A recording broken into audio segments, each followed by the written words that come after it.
Hello students, আজকের প্রবলেমটাও একটা সিরিজের সাম বের করা। আমরা লাস্ট দুটো ভিডিওতেও তাই করেছি। বিভিন্ন সিরিজ আমরা দেখেছি এবং তাদের সামটা কি করে ক্যালকুলেশন করতে হয় সেটা শিখেছি। তো আজকের প্রবলেমটাও দেখ, বলছে input the value of x and input the value of N and print the some of the following series. তো সিরিজটা কিছুটা এরকম। দেখে ভয় পাওয়ার কিচ্ছু নেই। আমি কি বলেছি না, সিরিজের যখন আমরা সাম ফাইন্ড করব, আমার একটাই কাজ, সেটা হচ্ছে টার্মগুলোকে সিম্পলিফাই করা। টার্ম মানে কি? যেমন এটাকে বলবো ফার্স্ট টার্ম, এই গোটাটাকে বলবো সেকেন্ড টার্ম, এটাকে বলবো থার্ড টার্ম, এরকম ভাবে চলছে। কারণ এই টার্মগুলো যদি আমি সিম্পলিফাই করি একটা অ্যাকচুয়াল ভ্যালু পাবো এবং তারপর সেটা আমি প্লাস করতে পারবো। আমার কাছে একটা এস বলে ভেরিয়েবল থাকবে যেটা সাম করবে। সো এস প্লাস আমরা টার্ম করে দেবো। তাহলে মেন আমার যেটা কাজ এই টার্মটাকে সিম্পলিফাই করা। তো দেখ ভালো করে এগুলোকে অবজার্ভ কর। আমি এটা মুছে দিই। তো কি দেখতে পাচ্ছিস? আমি যেটা দেখতে পাচ্ছি, দেখ এটা একটা ফ্র্যাকশন এবং নিউমারেটর আর ডিনোমিনেটরটা ভালো করে দেখ। নিউমারেটর কি? এক্স যুক্ত টার্ম আছে। তো ধর এক্স ইজ ইকাল টু 2 আর চলবে কতদূর না এন অবধি।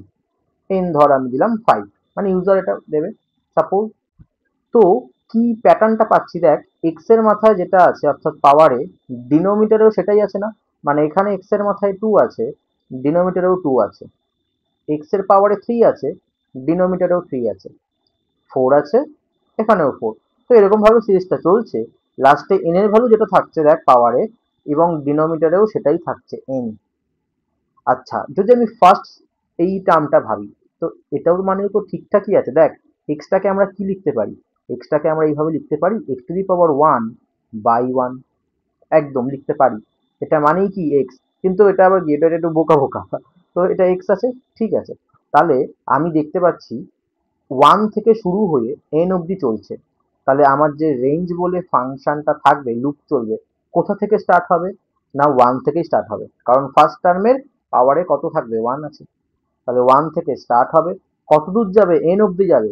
তাহলে এন অবধি নিয়ে যেতে গেলে আমাকে এন প্লাস ওয়ান লিখতে হবে। ব্যাস, আমি লুপ তো পেয়ে গেলাম। এখানে আমার আই বলে ভেরিয়েবল থাকবে, for I in range.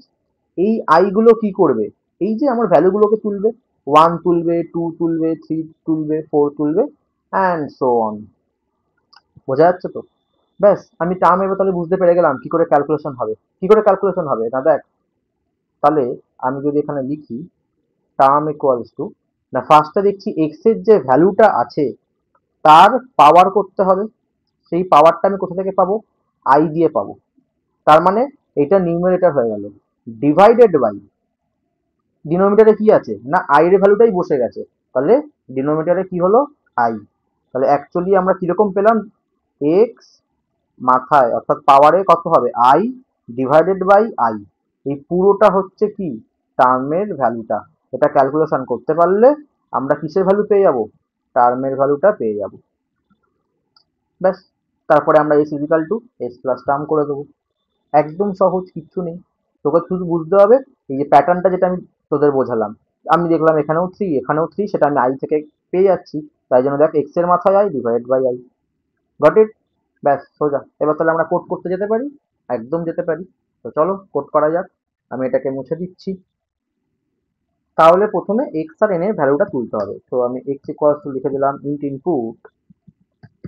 Input enter the value of x, enter the value of x.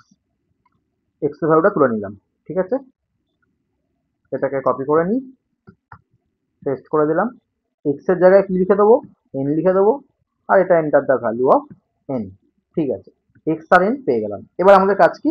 না লুপ চালানো। তাহলে ফর আই ইন রেঞ্জ, 1 থেকে চলবে, কত দূর যাবে? এন অবধি, তাহলে এন প্লাস ওয়ান। এটা আশা করি আর বোঝাতে হবে না, বহুবার বলে এসেছি। আচ্ছা, এইবার এখানে এসে আমার ফার্স্ট কাজ হচ্ছে টার্মগুলোকে সিম্পলিফাই করা। তাহলে টার্ম বলে আমি একটা ভেরিয়েবল বানাচ্ছি। কি করে সিম্পলিফাই করব? না আমি দেখছি এক্স এর যে ভ্যালুটা সেটার পাওয়ারে আই যাচ্ছে এবং ডিভাইডেড বাই কি হচ্ছে? সেই আই এর ভ্যালুটাই হচ্ছে। ব্যাস, টার্মটা ক্যালকুলেশন হয়ে গেল। আমার কাছে সাম বলে একটা ভেরিয়েবল থাকবে। তাহলে এস প্লাস টার্ম করে দেবো। যেহেতু আমি সাম করছি, তাহলে বাইরে আমাকে জিরো দিয়ে ইনিশিয়ালাইজ করা উচিত। তাহলে এখানে আমার সামটা ক্যালকুলেশন হয়ে গেল। এইভাবে লুপটা প্রসেস হবে। এক সময় যখন লুপ থেকে বেরিয়ে আসবে তার মানে আমার সাম ক্যালকুলেশন ডান। সিম্পল, তুমি সামটাকে প্রিন্ট করে দাও। তো আমি যদি লিখি সাম ইকুয়ালস টু, কমা দিয়ে আমি এসকে প্রিন্ট করে দিচ্ছি, ব্যাস। কিছু ছিল প্রোগ্রামটায় বল? এত বড় একটা সিরিজ দেখে তাহলে ঘাবড়ানোর কিচ্ছু নেই, শুধু এই টার্মটাকে ক্যালকুলেশন করলেই হয়ে যাচ্ছে। তো এটাকে যদি এখন রান করি, enter the value of x আমি দিলাম 2, enter the value of N আমি দিলাম 5, সাম বলছে 17.066, যেহেতু হচ্ছে কিনা এটা কিসে আছে দেখ, ডিভিশন এটা হচ্ছে। আর এইটা তো আমাদের জানি, এই যে অপারেটরটা সেটা কি ডেসিমেল পয়েন্ট নেয়, তাই জন্য এরকম দেখাচ্ছে। বোঝা গেল? তো খুব সহজ একটা প্রবলেম, বাড়িতে তার একবার প্র্যাকটিস করে নিবি, প্র্যাকটিক্যালে যদি করতে দেয় খুব ইজিলি তোরা পেরে যাবি, তাই তো? তো ভালো লাগলে বন্ধুদেরকে শেয়ার করে দাও, গ্রুপে শেয়ার করে দাও। এই হলো ব্যাপার। ঠিক আছে, টাটা।